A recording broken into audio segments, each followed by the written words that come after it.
Le commentaire de Mathieu Bock-Côté, dépensé pas comme les autres. Alors Mathieu, Stephen Guilbeault, le ministre du Patrimoine, nous concocte une loi pour lutter contre les discours haineux dans les médias sociaux et ça t'inquiète. Oui, ça m'inquiète terriblement parce que je trouve que s'il y a un concept aujourd'hui, un terme, et j'ai cette vilaine manie d'avoir le souci de la précision des termes qu'on utilise, surtout quand il justifie une lutte contre pour restreindre la liberté d'expression, ce qu'on appelle discours haineux. Et j'aimerais y répondre en donnant l'exemple d'un débat qu'il y a eu en Écosse, qu'il y a encore en Écosse aujourd'hui, autour d'une volonté de lutter aussi contre les propos haineux. Okay. C'est une loi qui a été portée par le ministre par le ministre Humza Yousaf, qui est le ministre de la Justice en Écosse, et qui considère que lui, il faut lutter contre les propos haineux partout. Il faut lutter contre les propos haineux partout, ça veut dire quoi? Ça veut dire même dans les maisons. Même dans les maisons, ça veut dire dans les conversations privées, il devrait être possible, si on entend dans un souper, dans une rencontre, des propos qui passent pas le test des propos haineux, eh bien, ou des propos tolérables, on devrait pouvoir les dénoncer. Alors, quand on sait c'est quoi la psychologie, en plus des jeunes générations aujourd'hui, qui ont tendance à, sous le signe d'une forme d'éducation qui prétend lutter contre les discriminations, et bien voir des discriminations, du racisme, du sexisme, des phobies partout, eh bien, on a une espèce de logique qui est un appel à la délation des propos privés qui peut aller très loin. Alors, on nous dira, on n'en est pas là au Canada, effectivement. Stephen Guilbeault ne veut pas réguler les conversations qu'il y a à la maison, mais quand on voit ce concept de propos haineux, quand on voit comment il est utilisé par les réseaux sociaux, par exemple, un propos haineux, généralement, on va nous dire c'est un propos contre les minorités. Mais l'inverse n'est pas possible, parce que la majorité, elle, ne pourrait pas être victime, entre guillemets, de propos haineux. Quand on voit l'usage qui est fait de ce concept de propos haineux aujourd'hui, on devrait peut-être se dire que derrière cette volonté qu'on pourrait spontanément comprendre de limiter les appels à la violence, évidemment, ça va de soi, l'appel à la violence est toujours condamnable, ou encore la diffamation, eh bien, à travers ça, c'est une volonté toute simple qui s'exprime de contrôle du discours politique, d'autant quand on pense, par exemple, à la déclaration de Justin Trudeau à propos d'Yves-François Blanchet. On peut penser ce qu'on veut de ce qu'a dit Yves-François Blanchet à propos du ministre fédéral, je perds son nom au moment de le dire, El Gabra, je crois. Peu importe ce qu'on pense d'Yves-François Blanchet, Trudeau a assimilé ça d'une manière ou de l'autre à des propos relevant de la haine.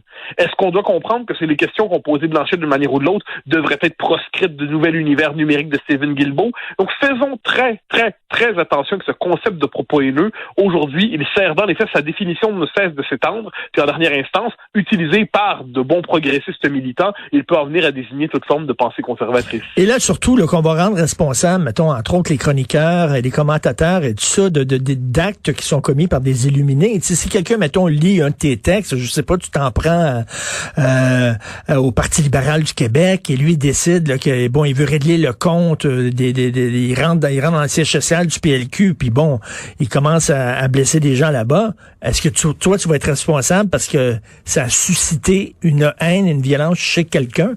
Ah non, mais là, on est dans cette logique, encore une fois, c'est-à-dire la fameuse figure de l'inspirateur. Donc là, ce qu'on doit comprendre désormais dans cette logique des propos haineux aussi souvent, c'est que si un dérangé, parce qu'il n'en manque pas, interprète d'une manière ou de l'autre un propos qui n'a rien à voir avec ce qu'il dit, eh bien, selon la logique, encore une fois, du propos haineux, eh bien, on va dire que c'est une forme d'incitation. C'est ce qui fait qu'en Europe, par exemple, on a souvent la tentation d'essayer de bannir certains intellectuels, certains chroniqueurs. Pourquoi? Parce qu'on dit que leurs propos légitimeraient d'autres types de propos. Donc, autrement dit, eux ne disent pas quelque chose qui va au-delà de la loi, mais ce qu'ils disent ouvrirait les vannes, ferait sauter des barrières pour qu'on puisse dire des propos scandaleux, inacceptables, allant contre la loi. Donc, tout ça, me semble-t-il, est une entreprise assez funeste. S'il s'agit de lutter contre les appels à la violence ou contre le harcèlement, très bien. OK, d'accord, on comprend. Il y a aujourd'hui des choses qui s'appellent le harcèlement numérique. Marc Castivi a écrit une chronique là-dessus en fin de semaine il se désole du fait que, puis il dit qu'il bloque systématiquement les gens qui qui sont agressifs à son endroit sur Internet, très bien. Je dirais, puis il fait la liste du profil des gens qui le harcèlent, très bien. Je pense qu'on est plusieurs à faire la même chose. Il faudrait juste dire à Cassivi que moi, quant à moi, les gens que je bloque parce qu'ils sont de véritables harceleurs, ils ont un profil idéologique qui est un peu contraire de ceux qui le harcèlent, lui. Moi, c'est des gens qui prétendent brandir l'étendard de l'antiracisme, du féminisme ultra, de la diversité obligatoire, tout ça. Ceux-là peuvent être aussi d'une grande violence. Je pense que toutes les tendances radicales aujourd'hui ont des courants qui sont harceleurs sur les réseaux sociaux. Donc, lutter contre le harcèlement numérique, très bien. Lutter contre la diffamation, très bien. Mais chercher à lutter contre les discours politiques qui s'inscrivent dans les paramètres de la démocratie libérale et qui peuvent quelquefois nous choquer parce qu'ils sont radicaux, parce qu'ils vont trop loin de notre point de vue, parce qu'ils heurtent nos valeurs, mais pas nécessairement l'ensemble des valeurs de société. Je pense qu'on devrait avoir une petite gêne et éviter d'utiliser ce concept de propos haineux qui très rapidement en vient à être une méthode de censure du désaccord. Et ce qui est un propos haineux pour une personne est un propos totalement acceptable pour une autre. Bon, j'ai souvent parlé de ce livre-là d'une féministe française qui s'intitule « Les hommes, moi, je les déteste », que j'ai vu dans une maison de la presse sur Laurier, à côté de la caisse enregistreuse, parce que... Oui, de Pauline Hermange, je crois. Oui, c'est ça. On encourageait les gens à acheter ça. Ça, c'est pas considéré comme propos haineux, pourtant, dire les hommes, je les déteste. Pour moi, c'est haineux, non. Étant donné que c'est de gauche, c'est contre les hommes, c'est correct. Eh ben, exactement. Et là, on touche la question centrale du propos haineux. Ça, j'ai eu l'occasion d'écrire à quelques reprises là-dessus.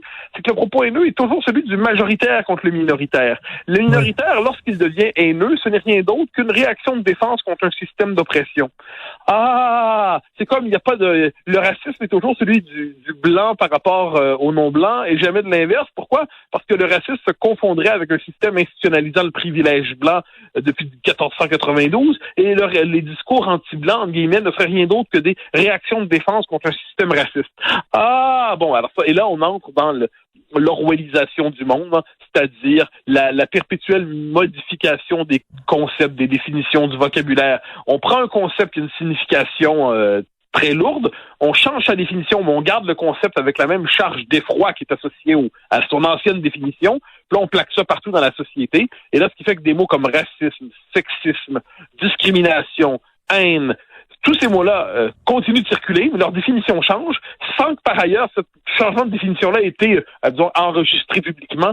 Je pense qu'aujourd'hui, l'hygiène démocratique exige de voir, de veiller de lutter, je dirais, contre la modification du langage, contre l'orwellisation du langage.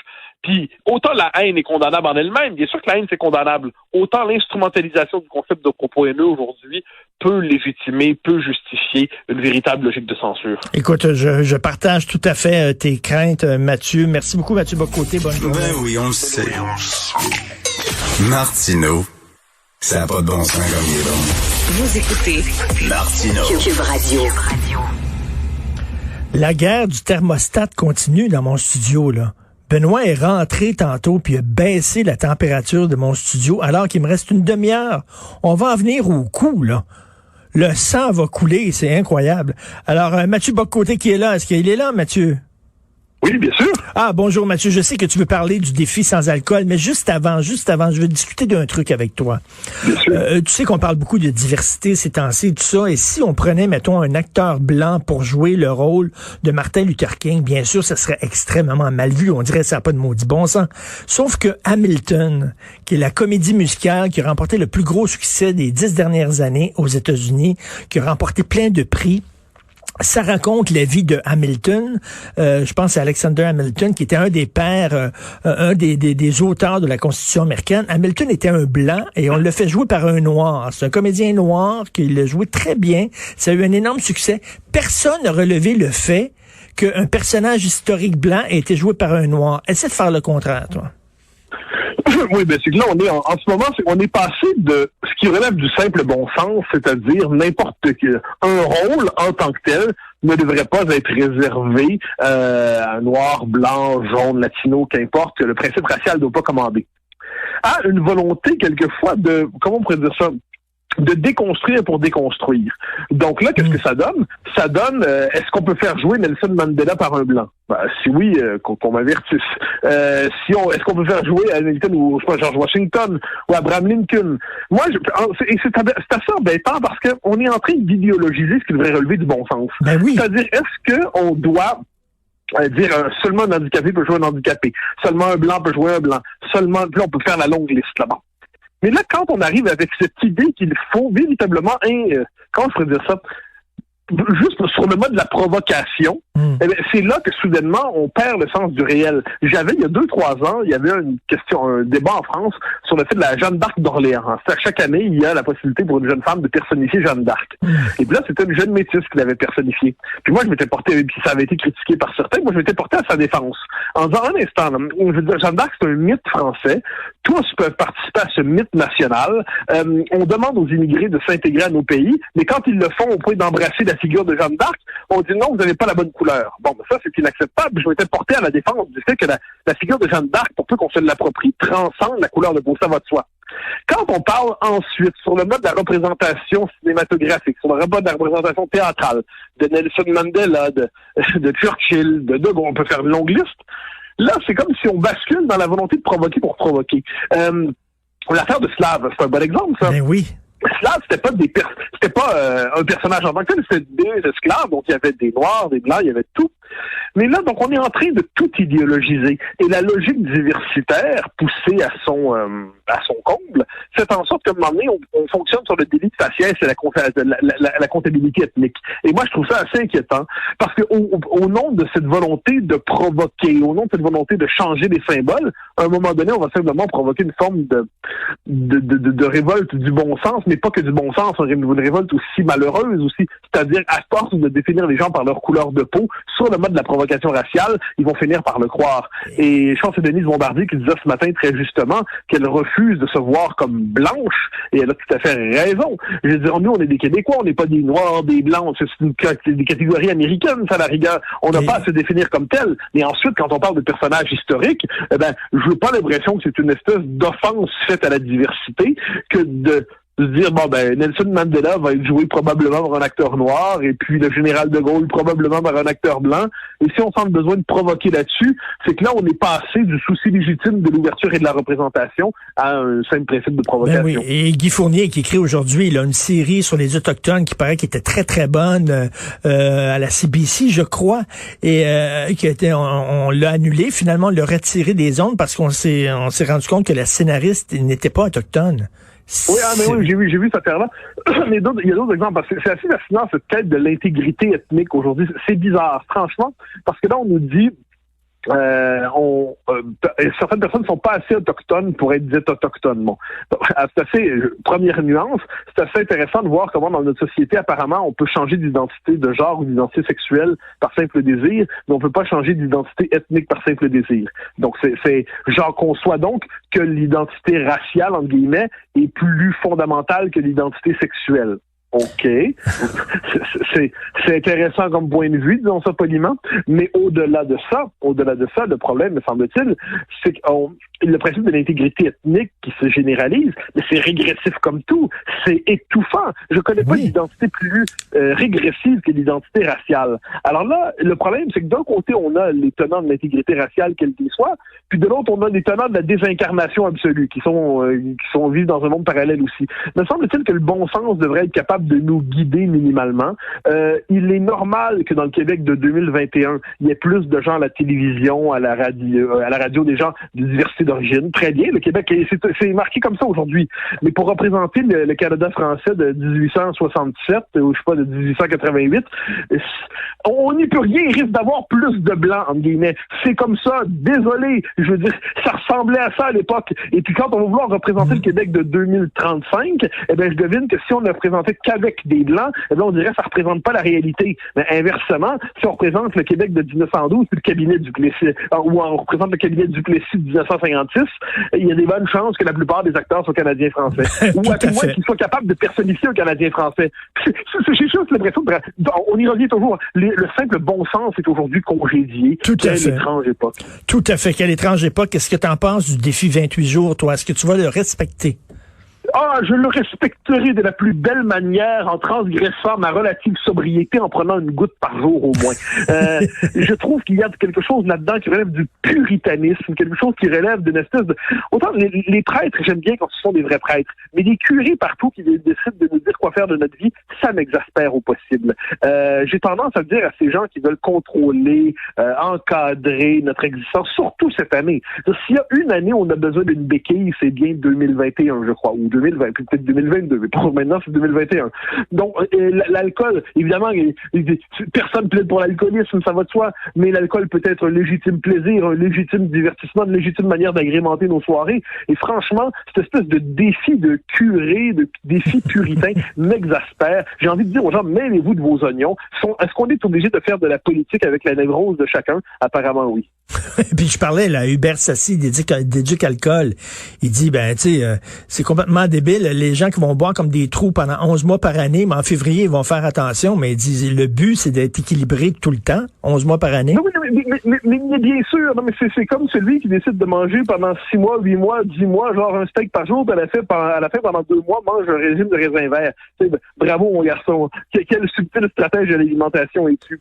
Alors, non, cette espèce de puritanisme qui est partout, hein. C'est-à-dire toujours ce besoin d'exhibitionnisme vertueux, ce besoin de faire transparaître sa vertu, sa supériorité morale, le fait qu'on a une conscience propre, une conscience qu'on ne pêche pas, je n'ai pas péché. J'ai l'impression qu'on est en train de payer la disparition du confessionnal. Hein. C'est-à-dire, au moins, avec le confessionnal, on pouvait aller se confesser, on faisait un « Je vous salue Marie », on faisait notre Père, et puis ensuite on péchait. La nature humaine, on la savait pécheresse. Alors qu'aujourd'hui, sur le mode de l'exhibitionnisme vertueux, il faut toujours montrer qu'on n'a pas de préjugés, on est ici, on est ça, on boit pas, on oui, mange pas de drogue. C'est la vertu ostentatoire, là, tu sais, au lieu de courir chez toi, mettons, là, les gens vont faire du jogging à l'extérieur, là, pour qu'on les voit en train de faire du jogging, là, tu sais, pour que... Non, mais absolument, je pense qu'il y a aussi là-dedans, c'est pas que ça, on met tous le dos des réseaux sociaux, bien qu'ils aient quand même une grande responsabilité. C'est une forme d'exhibitionnisme vertueux. C'est la vertu ostentatoire, comme tu dis, c'est cette espèce de signalement moral en permanence. Et là, ça permet d'afficher qu'on fait tel défi. D'ailleurs, sur les avatars, on est rendu à combien de défis depuis un an? Mais donc, on est toujours en train de faire un défi, puis de s'afficher, puis de se montrer. On a le droit de garder un peu de... Il n'y a pas de mal, on dit dans une société de l'exhibition, très bien qu'on montre un peu de peau, mais pas trop quand même. Là. Je dirais à un moment donné, c'est espèce en plus ces mouvements d'enthousiasme collectif artificiel où tout le monde, tu sais, c'est sur le mode, nous autres, on est pépé, eux autres, on sont pas pépé, où on fait tous semblant, genre d'être vertueux au possible. Alors, franchement, ce soir, pour accompagner mes amis sobres jusqu'à l'excès, je prendrai un scotch en leur santé. Et moi, je suis peut-être cynique, là. J'appartiens peut-être à une génération trop cynique, mais quelqu'un qui veut à tout prix faire étalage de ses vertus. Habituellement. Absolument. Non, mais ça, c'est comme ces politiciens américains qui chantent toujours la chasteté, puis qui c'est officiellement, c'est des parangons de morale. Puis ensuite, on regarde un peu leur vie, puis on dit il y avait quelque chose de louche. Donc, tu sais, en dernier, premièrement, je trouve qu'il est normal que l'existence soit dédoublée. Il est normal qu'on ait une part de soi qu'on garde pour soi. Il est normal de pas tout confesser à la société. Il est normal de pas sentir que tout ce qu'on est en soi est avouable. Tout ça est normal. Pourquoi sentir le besoin ensuite de faire semblant qu'on est transparent intégralement? Quelle mauvaise piste à suivre. Tu sais, des personnages comme Ducharme, le régent Ducharme ou Salinger aux États-Unis, là, des gens qu'on ne voyait jamais, qui étaient toujours absents. Pierre Foglia, de donner très, très peu d'entrevues, très loin des médias. Ça, c'est des gens maintenant qui sont vraiment en contre-courant, là. Oui, puis on peut même citer mon général de Gaulle préféré. Hein. Il n'y a pas de grandeur sans mystère et de mystère sans distance. Ou encore Tocqueville, je crois que c'est Tocqueville, je pense que je me trompe pas en disant qu'il y avait... il n'y a pas de grand homme pour son valet de chambre. Bon. Alors, en dernière, évidemment, il fallait avoir une époque où il y avait des valets de chambre. Mais puisqu'aujourd'hui, on sent le besoin de confesser de quelle manière on se sent au lever, au dîner, au souper, à l'apéro, en faisant toujours son sourire apéro, son sourire Instagram. Puis regardez à quel point je vous expose mon bonheur aujourd'hui. Bon. Mais là, en plus, j'expose ma vertu. Ben oui. Bon, non, encore une fois, c'est le principe de la surveillance morale, du contrôle des représentations, de la mise en scène de soi permanente. C'est une étrange manière d'aborder la vie. Alors, j'espère que tu ne boiras pas, tu prendras pas de viande, que tu vas serrer ton cilice autour de ta cuisse là, pour sentir la douleur. La douleur rédemptrice, hein? Mais bon, je garderai ça pour après ma mort ensuite. Ça, c'est très bien. Mais d'ici là, jouissons pendant qu'on y est. Merci, Mathieu. À demain. Salut. Bye bye. Le commentaire de Mathieu Bock-Côté, dépensé pas comme les autres. Mon cher Mathieu, je sais que t'aimes le Québec, tu adores le Québec, mais vraiment, sois franc, les Québécois sont durs à suivre en maudit. Un exemple. Tu demandes aux Québécois, est-ce que vous aimez la monarchie? Ils vont dire non. Est-ce que vous aimez le multiculturalisme? Ils vont dire non. Est-ce que vous aimez la façon dont Ottawa défend la langue française? Ils vont dire non.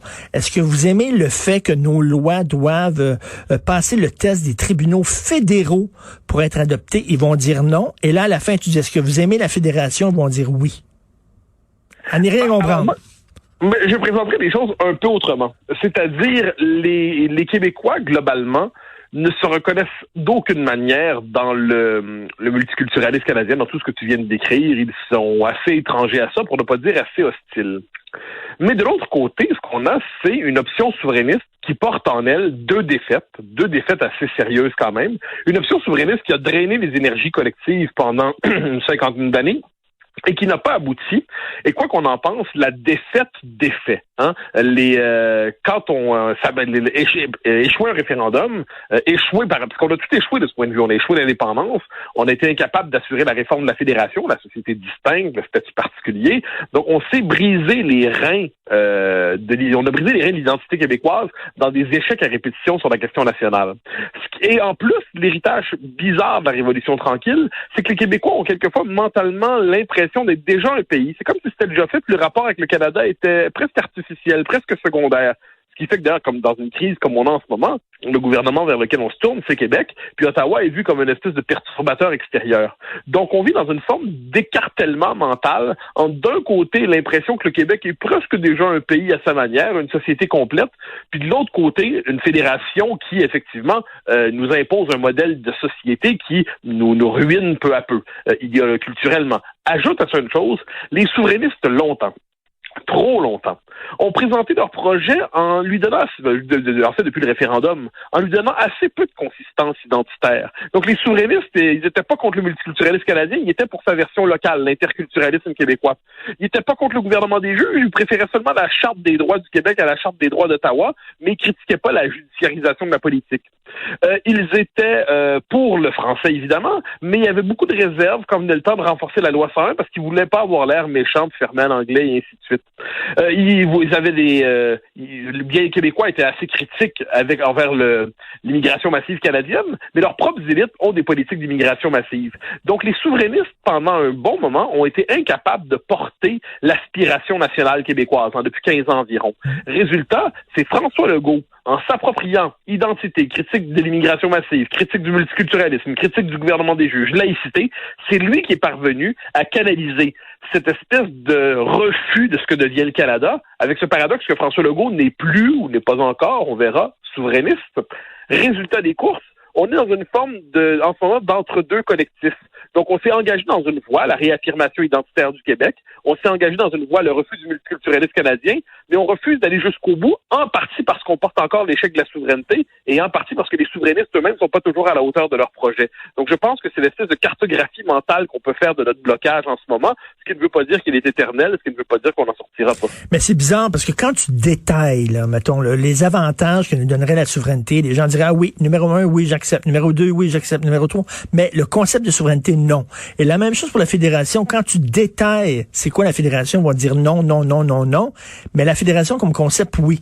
C'est comme si tu disais à quelqu'un, est-ce que tu aimes les hamburgers? Non. Est-ce que tu aimes les cheeseburgers? Non. Est-ce que tu aimes les frites? Non. Est-ce que tu aimes les boissons gazeuses? Non. Est-ce que tu aimes McDo? Oui. À n'y rien comprendre. Non, mais vois ça d'un point de vue historique. Moi, c'est une chose qui m'a toujours fasciné quand on regarde l'histoire du Québec. L'histoire du Québec est une histoire où toute tentative de soulèvement, disons ça comme ça s'est généralement mal fini. 1837-1838, résultat, 1840, l'acte d'union, la mise en minorité, la perte du Parlement, ça va nous prendre 25 ans pour regagner un semi-État qui est aujourd'hui la province de Québec, un État fédéré. 1980. Échec référendaire, ça nous donne quoi? 1982, la Constitution qui, véritablement, diminue significativement les pouvoirs du Québec. 1995, échec, qu'est-ce que ça nous donne? Le plan B, les menaces de partition, la diabolisation du nationalisme, le multiculturalisme à outrance. Et les Québécois, dans leur histoire, ça c'est une forme de trait de la psychologie collective, je crois, sont plus doués pour la survivance que pour l'indépendance. Les Québécois sont capables de traverser les crises. Ils sont capables de faire le dos rond, ils sont capables de traverser des tempêtes, mais quand il est le temps de relever les chines, là, ils sont un peu moins doués pour ça. Et on est un peuple qui, finalement, est plus doué pour la survivance que l'indépendance. Moi, l'hypothèse que j'avance, c'est qu'on arrive à ce moment de notre histoire, début des années 2020, où aujourd'hui, il n'y a plus de survivance possible que par l'indépendance. On arrive à ce moment où c'est pas d'un côté la survivance puis négocier nos droits culturels dans la fédération. Les Québécois ont toujours été sur le mode on va défendre nos droits par rapport à un pouvoir étranger. C'était d'abord l'Empire britannique, ensuite c'était le Canada, mais puis on avait notre pouvoir à Québec, mais c'est un pouvoir incomplet, c'est le pouvoir de l'entre-soi provincial. Et là, je pense qu'on arrive à ce moment où, vu ce que devient le Canada, donc comme tu l'as dit, multiculturalisme à outrance, immigration massive, gouvernement des juges, tout ça, la condition même pour que survive le peuple québécois, c'est l'indépendance. Mais pour ça, il va falloir deux choses. La première, c'est que les Québécois aient l'occasion, dans un événement politique fort, un événement symbole, de s'en rendre compte. Ça, pour moi, c'est ce qui s'en vient avec le désaveu à venir de la loi sur la laïcité. Puis deuxièmement, il va falloir que les souverainistes eux-mêmes fassent une critique, non pas du Canada qui soit folklorique, mais une critique fondamentale de ce qu'est le Canada. Une critique existentielle de ce qu'est le Canada, c'est-à-dire de la Fédération canadienne. Pas une critique ça coûte trop cher par-ci, ça coûte trop cher par-là, mais critiquer, appelons ça l'idéologie canadienne. Je note que pour la première fois depuis un bon moment, avec Paul Saint-Pierre Plamondon, les souverainistes mènent cette critique-là. Pendant longtemps, ils étaient un peu dans l'entre-soi, ils étaient sous une forme de les inhibitions post-référendaires. Et là, on verra ce que ça donne. Hein. Mais quand on lit le livre qu'il a écrit, je pense que c'est le camp du oui, quand on voit ses interventions publiques, là, les souverainistes, pour la première fois, font une critique de ce qu'on pourrait appeler l'idéologie canadienne. Et ça, je pense que c'est essentiel, parce que sinon, l'espèce de malaise par rapport à ce pays-là ne trouve pas d'écho politique, ne trouve pas de traduction politique, ce qui contribue paradoxalement à notre impuissance collective. Écoute, on est mieux fait pour la survivance que l'indépendance, mais maintenant, la situation est telle que la survivance n'est possible que par l'indépendance. Je trouve que c'est une analyse tout à fait brillante. Et je pense que tu l'as développé dans Fin de cycle aussi, là, un de tes livres, c'est ça, un de tes livres. Non, une analyse tout à fait brillante. Écoute, Mathieu, en terminant, le déconfinement. T'en penses quoi? Alors, je pense c'est un retour au réel. Moi, je suis assez content. C'est-à-dire là, on comprend que il y a l'espèce le confinement peut être une épreuve, très bien. Ça ne peut pas être un destin. Et de ce point de vue, ce qu'on vit en ce moment, c'est là où on s'adapte aux différentes régions. Là, on peut restaurer les libertés, on les restaure. Et depuis plusieurs mois, le spin, dans ça comme ça, c'était toujours qu'est-ce qu'on peut encore fermer. Qu'est-ce qu'on peut fermer? C'est quoi la prochaine chose à fermer? Là, ce nouveau spin, entre guillemets, nouveau récit médiatique qui s'installe, c'est qu'est-ce qu'on peut rouvrir. Donc, je pense que la question qui doit obséder ceux qui nous gouvernent en ce moment, parce qu'ils font ce qu'ils peuvent, c'est une situation intenable, c'est inédit dans l'histoire, mais c'est comment réussir à restaurer des libertés dans le respect de mesures sanitaires et tout ça, mais en sortant de l'hypothèse qu'on peut tous être enfermés chez soi jusqu'à la fin des temps, ça rend fou. Ça rend tout simplement fou. Je pense qu'il faut être capable de... Donc, hier, c'est un premier pas vers ce que j'appelle deux choses. C'est un déconfinement étapiste avec, en plus, un couvre-feu asymétrique. Le vocabulaire constitutionnel nous permet de nommer notre situation. Donc, étape par étape, on va rechercher à voir qu'est-ce qu'on peut faire pour être capable de restaurer progressivement les libertés, tout en sachant qu'il n'y aura pas un grand soir immédiat de la libération. C'est une opération très délicate. Je ne sais pas si tu as déjà joué quand tu étais petit au jeu Opération. Tu devais, avec des pinces, aller chercher des petits objets dans un trou, et si tu touchais le bord du trou, ça faisait et là, c'est ça qu'il faut faire, là. C'est très difficile. Mais je suis absolument d'accord. C'est que là, on est dans un moment très particulier où on ne peut pas se permettre de faire des gaffes qui feraient remonter la fameuse courbe, la courbe à aplatir, la courbe qui remonte, mais on ne peut pas non plus considérer qu'on peut reconfiner à répétition. C'est pas possible. À un moment donné, le prix à payer pour le confinement, à partir d'un certain seuil, devient considérable. Donc, je pense qu'on est sur le mode de l'adaptation pour traverser les prochains mois, peut-être les prochaines années, qui sont, à tout moins, sinon sous le signe de la pandémie, à tout moins les restes de la pandémie, adapter la société pour qu'on puisse retrouver par ailleurs des contacts humains qui ne sont pas moi, quand on dit des contacts sociaux non essentiels, je commence à devenir fou. Je veux dire, à un moment donné, le propre de la vie, c'est des contacts humains. Alors, il faut trouver le moyen de restaurer la possibilité de se voir. On aura une période de grâce cet été. Toute la question est de savoir comment on serait capable de poursuivre à l'automne sans que l'été ne soit qu'une grâce temporaire. Tout à fait. La bonne nouvelle, c'est que les librairies vont rouvrir. Alors, si vous êtes, enfin, bouquiner, mon Dieu, ça fait partie de ma vie. Et ceux qui ont aimé l'analyse, justement, de Mathieu sur la situation au Québec, ben, allez vous procurer Fin de cycle, un de ses ouvrages. Merci beaucoup, Mathieu. À demain. Martino. Même avec un masque, c'est impossible de le filtrer. Vous écoutez Martino. Cube Radio. Alors, Mathieu Bocoté est avec nous. Salut, Mathieu. Bonjour. Écoute, le prix du texte le plus niaiseux publié dans un magazine ou un journal en 2021 va à l'actualité. Un texte de l'écolo, le militant écolo Karel Méran, Changer le monde, un mot tabou à la fois, point d'interrogation, un texte surréaliste. Alors, j'ai attiré ton attention là-dessus ce matin, tu l'as lu. Il faut que tu nous en parles. Alors, il y a deux choses là-dedans. Premièrement, il revient sur la question des mots interdits à l'université. Et parce qu'il y en a de plus en plus, on sait ce qui s'est passé à l'Université d'Ottawa, on sait ce qui s'est passé plus récemment à l'Université McGill, où dans un cours de littérature québécoise, je ne me trompe pas, eh bien, on tombe sur une page dans un texte où il y a le mot nègre, et là, oh là là, scandale, on peut pas le prononcer, on fait des accommodements avec les étudiants, et là, est-ce qu'on peut sauter cette page-là ou sauter le mot, quand des comportements un peu erratiques, dirait-on. Quoi qu'il en soit, il revient sur cette espèce d'ambiance-là, et là, on comprend qu'il critique cette logique de censure. Ça c'est déjà pris. Mais il nous explique que ce combat pour sur la question du sens des mots est quelque peu est une forme de faux combat, de combat illusoire, parce que le vrai combat serait dans la lutte contre contre les structures de domination propres au capitalisme. Et il nous rappelle sur le mode d'un rendez-vous traumatique quand il était à McGill dans les années 90, dans un cours d'économie, il y avait un étudiant qui était libertarien, et là, il nous raconte ça sous le signe de l'épouvante. L'étudiant libertarien dominait la classe. Là, c'est comme j'ai rencontré le mal, nous dit-il à peu près. Je l'ai vu, je l'ai regardé dans les yeux, le mal. Et là, il nous présente, autrement dit, une doctrine avec laquelle on peut être très certainement en désaccord, le libertarianisme, comme s'il avait rencontré devant lui le mal en tant que tel, la figure luciférienne. Parlait le langage de Rothbard ou de Mises. Et Mathieu, il dit cet étudiant libertarien parlait, personne ne faisait taire, et là, il manipulait des mots qui étaient comme des bâtons de dynamite idéologique. My God! Je discute des fois avec des libertariens, Adrien Pouliot, puis Éric Duhaime, puis bon, même Jérôme Blanchet-Gravel, qui était bon, c'est correct, des fois je suis d'accord, des fois pas d'accord, mais ça s'appelle discuter. Mais lui, il est encore traumatisé du fait que à l'université, dans cette classe, libertarien parler. Non, mais il a rencontré ce qui fait le plus peur à certains progressistes aujourd'hui, une autre idée que la sienne. Ah! Terreur et moi. Bon, premier élément. Ensuite, il fait une critique dans son texte après l'effroi, ce témoignage apeuré. J'ai rencontré un libertarien, il revient ensuite, il dit voilà ce que l'université devrait faire pour nous. Et puis là, il fait toute une série de demandes idéologiques à l'université, du type de cours à faire sur l'histoire de l'Occident, du capitalisme, ainsi de suite.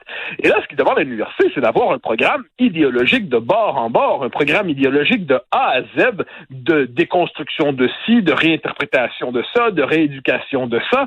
Donc, il demande à l'université, non pas d'être un lieu de transmission de savoir, de culture, de patrimoine, de connaissances, non pas d'être un lieu sous le signe de la curiosité intellectuelle, mais d'inverser le rapport à l'université pour en faire un espace de déconstruction généralisée. Alors, j'aimerais le rassurer, c'est déjà le cas. Qui s'inquiète pas.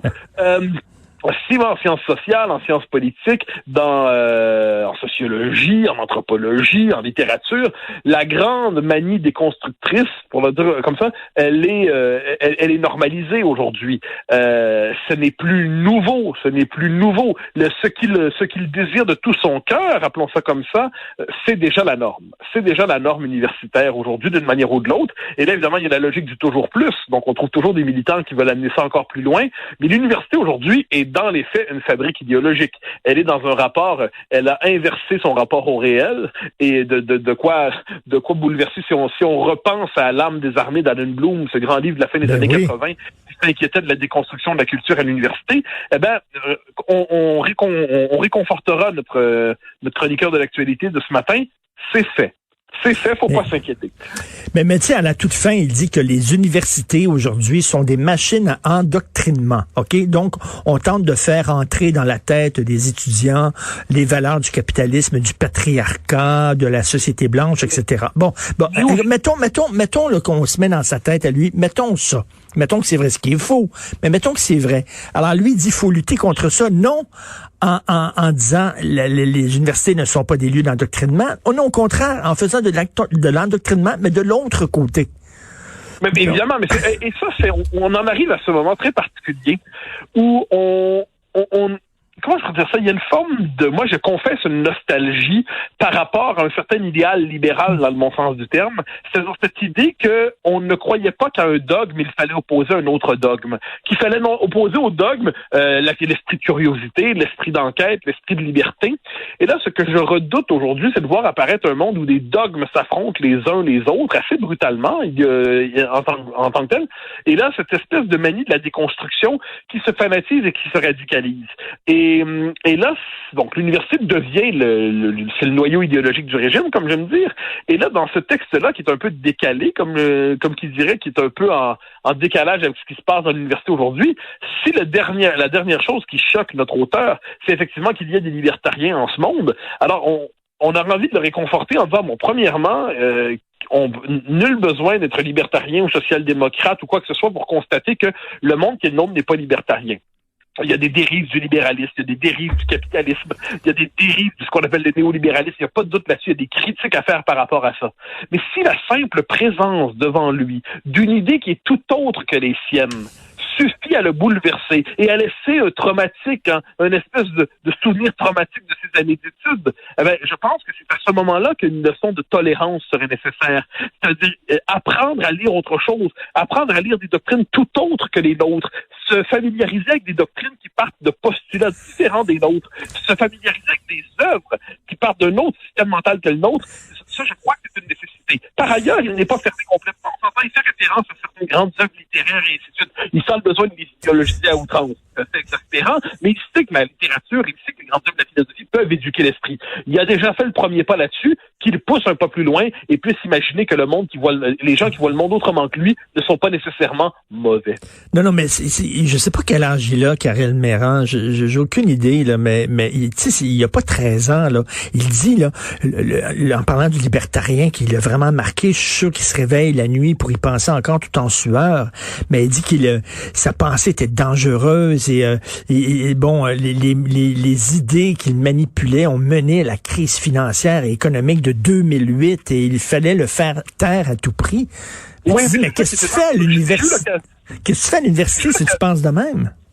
J'ai eu l'occasion à quelques reprises au fil du temps, jamais de manière intense, mais d'avoir quelques échanges avec ce monsieur, Karel Méran, qui est loin d'être un imbécile, qui est un homme intelligent, qui est manifestement un homme de bonne foi, là, c'est-à-dire je ne doute pas de la sincérité de ses convictions et de ses sentiments. Là. On est devant quelqu'un qui il veut faire ce qu'il croit bien. Bon, c'est ça, je n'ai pas l'impression, on n'est pas devant quelqu'un qui mériterait quelques insultes, donc il n'y a pas de souci. Mais on aimerait l'inviter, lui qui justement a su la valeur, la valeur non seulement éducative, mais la valeur créatrice de la littérature, des grandes œuvres de la philosophie. On aimerait l'amener à douter un peu de ses propres certitudes. Moi, ça m'amuse beaucoup ces gens qui parlent de tolérance et qui sont très intolérants, et les gens qui nous disent probablement, moi, je doute de tout, je me méfie des dogmes. Oui, mais un instant, c'est quand on veut imposer des dogmes dans l'université, on les maquille à travers les mots du jour, antiracisme, décolonialisme, et ainsi de suite. Bon, il faut se méfier de l'institutionnalisation de tout dogme, mais surtout à l'université, me semble-t-il. Donc, et c'est ça le drame. On n'est pas ici parce que pour faire un portrait de ce milieu, il y a des militants vraiment fanatisés qui sont, puis qui n'hésitent pas quelquefois à faire des commentaires assez perfides, qui sont dans une logique de fanatisme. Et là, on est avec je me permets, comme je le connais pas perso, mais on est avec un honnête homme. Et on est avec un honnête homme qui, manifestement, se laisse gagner par les mauvais réflexes de ce qui est probablement sa famille de pensée au sens large. C'est-à-dire, encore une fois, on le redit, terrifié par le fait que quelqu'un puisse s'exprimer dans d'autres idées que les siennes. Je me permets de dire d'autant plus que le libertarianisme, c'est pas vraiment ma tasse de thé. Hein, donc comme ça. Ensuite, l'appel à un dogme renversé, un autre dogme à l'université, plutôt qu'un esprit d'enquête, puis tolérer l'idée que les professeurs n'ont pas pour vocation, du moins dans un monde normal, c'est pas supposé être des militants déconstructeurs. Ils sont pas censés être là sur le mode de la déconstruction programmée de tout ce qui est associé de près ou de loin à la civilisation occidentale. Ils devraient accepter l'idée que ceux qui sont dans l'autre camp, entre guillemets, ne sont pas dans le camp des exploiteurs capitalistes terrifiants, racistes, sexistes, hétéro-patriarcaux, cisgenres, capacitistes, spécistes. Mettons, quelque chose comme ça. Là. Ils pourraient se dire aussi que, OK, bon, c'est des interlocuteurs, j'ai de la misère à les comprendre, j'ai de la misère à voir ce qu'ils veulent, mais on va essayer de voir c'est quoi leur système mental. Et là, c'est pas dans cette direction qu'ils se dirigent. Il faut arrêter, ça, il faut arrêter de voir la politique comme un affrontement entre le bien et le mal. Ça arrive, le bien et le mal. C'est contre Hitler et contre Staline. Ça, c'est le bien et le mal. Pour le reste, ou Mao, on peut donner des exemples. Mais en dernière instance, est-ce qu'on peut, dans nos sociétés démocratiques, accepter que c'est la formule, je crois, de Sioran qui disait, toutes les sociétés sont mauvaises, si je préfère celle-ci plutôt qu'une autre, c'est que je sais distinguer parmi les nuances du pire. Bon. Eh bien, est-ce qu'on peut accepter cette idée que l'autre doctrine, celle qui nous déplaît, celui qui la porte est pourtant bien intentionné, même si on n'aime pas du tout ce qu'il nous dit, puis même si on croit qu'il y a quelque chose de louche. Et ça, je pense que c'est la part manquante de ce texte étrange qui nous a été livré par l'actualité. Et Mathieu, tu dis souvent que les gens doivent il y a certaines personnes qui doivent se faire greffer une colonne vertébrale, mais il y a des gens qui doivent se faire greffer une peau parce que ce gars-là est beaucoup trop sensible et il a besoin d'un peu plus de couenne pour aller à l'université. Merci beaucoup. Bonne journée. Bonne journée. Bye bye. Le commentaire de Mathieu Bock-Côté, dépensé pas comme les autres. Mathieu, tu as certainement vu l'excellent film québécois, la Grande Séduction. Alors, c'est ce que fait le Parti libéral du Québec. Là, on veut séduire les régions. Oui. Alors, le Parti libéral constate que à l'extérieur de Montréal, à l'extérieur de Laval, ses appuis sont très limités. Je crois que chez les francophones, si je ne me trompe pas, c'était autour de 10-12% aux dernières élections. Peut-être je me trompe de quelques points, mais je ne crois pas. Donc, le PLQ est dans sa forteresse montréalaise. Il peut se réconforter en disant que c'est une forteresse qui ne cesse d'étendre ses frontières, en quelque sorte. Hein, c'est-à-dire, auparavant, les comtés protégés du Parti libéral, c'était le West Island. Et à cause de l'immigration massive, essentiellement, eh bien, ça s'est étendu sur presque l'ensemble de l'île de Montréal et maintenant Laval. Hein, Laval qui est une extension politique du West Island. Mais pour les prochaines années, ça ne suffit toujours pas pour gagner les élections. Donc, il faut gagner le vote hors Montréal. Et il y a deux manières de se représenter le vote hors Montréal.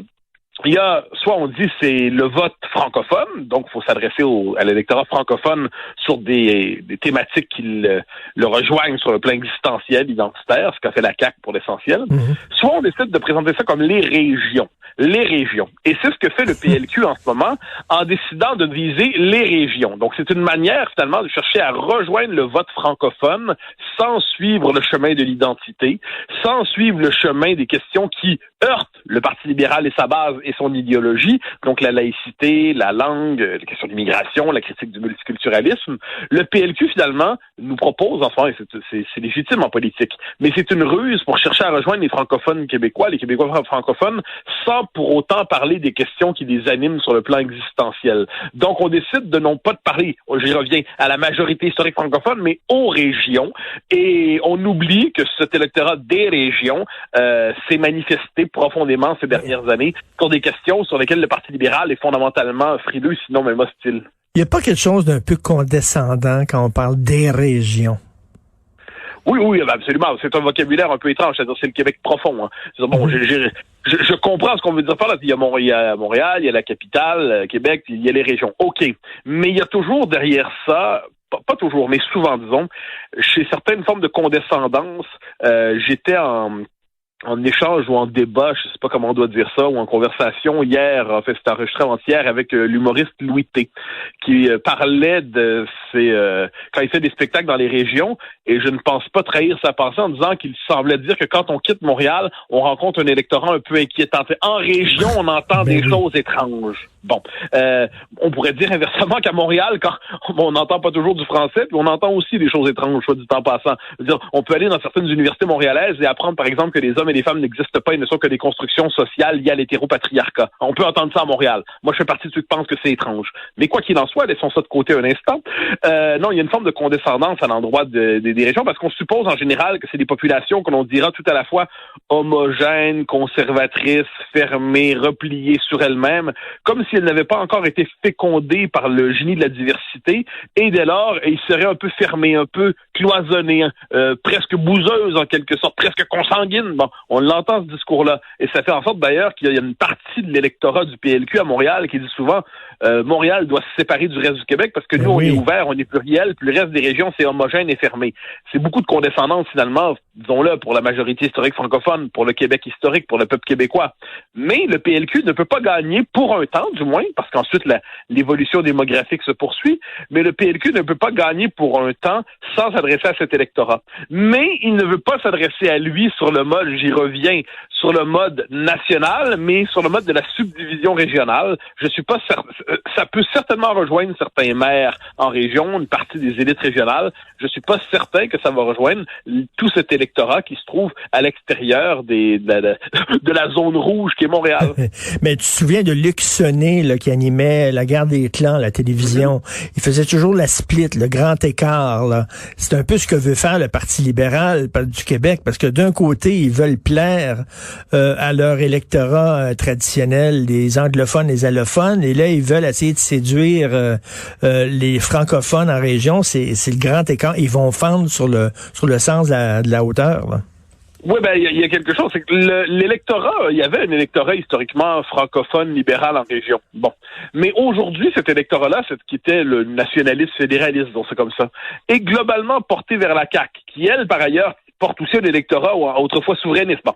Donc, qu'est-ce qui reste au Parti libéral? C'est les ultra-fédéralistes, hein, les fédéralistes purs et durs, les fédéralistes ultra.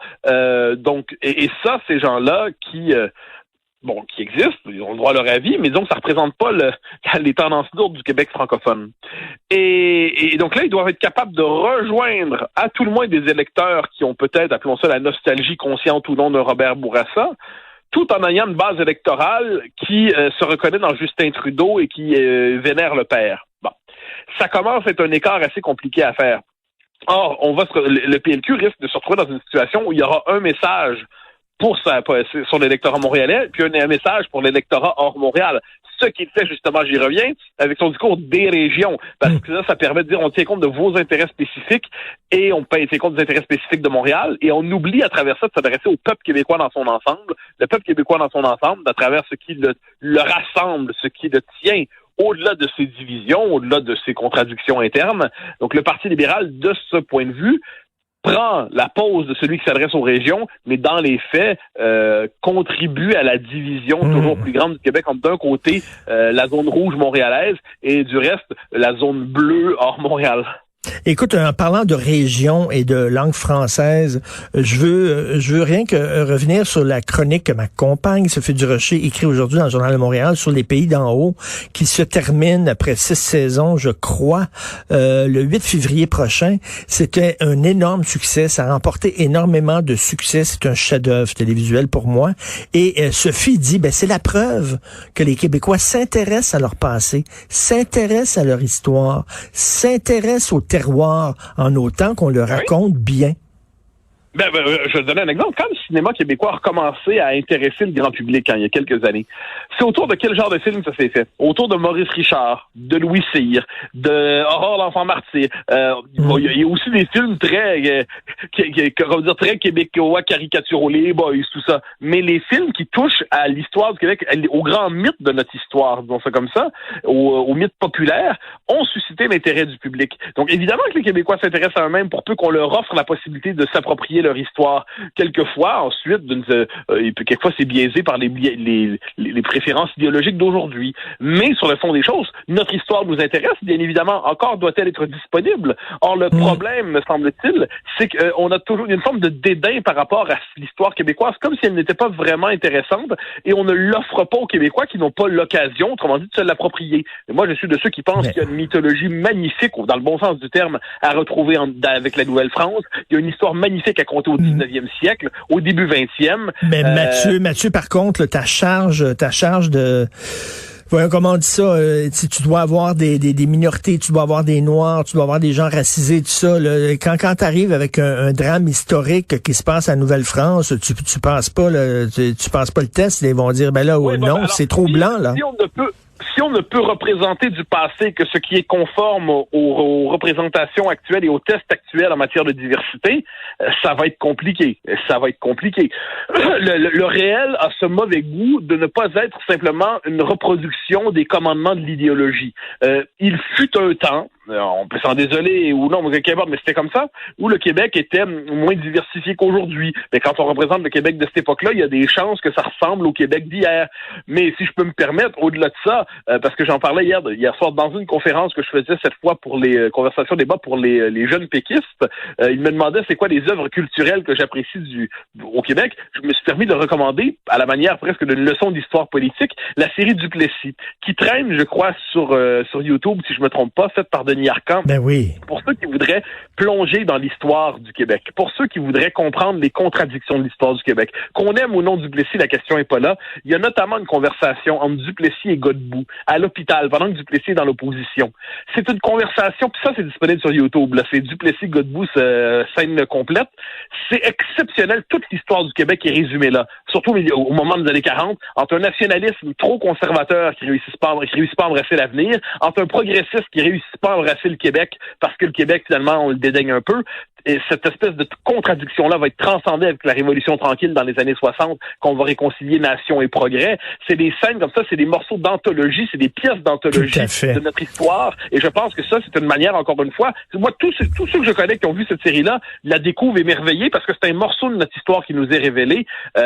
Notre histoire est intéressante des pays d'en haut, en passant par Duplessis, en remontant jusqu'à Marie de l'Incarnation, et puis en voyant même les plus récents. C'est une histoire qui mérite d'être racontée, et on l'embrasse parce qu'on la rencontre. Tout à fait. Et je dirais là aussi l'interprétation absolument immense et magistrale de Jean Lapointe en Duplessis, qui est notre ému à nous, notre Jean Gabin, là.